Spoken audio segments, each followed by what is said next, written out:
My question is whether there was a specific request from you by the audit team, to you, by the audit team, to look at these purported 2,100 and something files. Never did. Okay. What did you say? What did you say? What did you say? I didn't hear what you said. No, they were never requested from me. Okay. Is it correct to say, it suggests that the majority of these files were irregular? Again, irregular. Well, that is the suggestion made by former Director Meighan, And that in response to a line of questioning from Senator Courtney.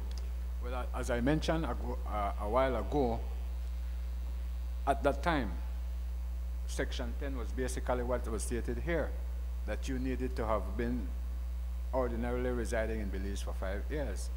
And at the director's level or at the ministerial level, me as an immigration officer says that I believe 5 ordinary, that means legally residing in Belize for 5 years. In the directors and the ministers' eye, having children going to school, living in Belize, having other Belizean attesting to knowing you for a certain time, meant to them 5 ordinary years living in Belize. So I don't know if that is considered an irregularity.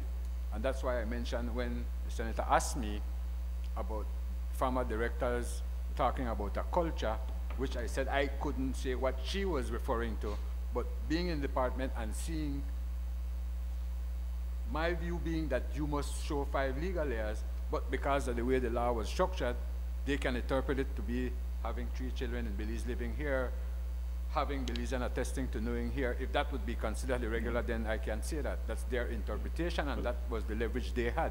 What I want to be clear with is in relation to these 2,110 names, which at paragraph 210 is mentioned, it says we were unable to request and examine all of those nationality files. I believe they examined the 7. They were unable to request and examine The entire. Was there anything that you did which prevented them from requesting and examining those files? No, sir.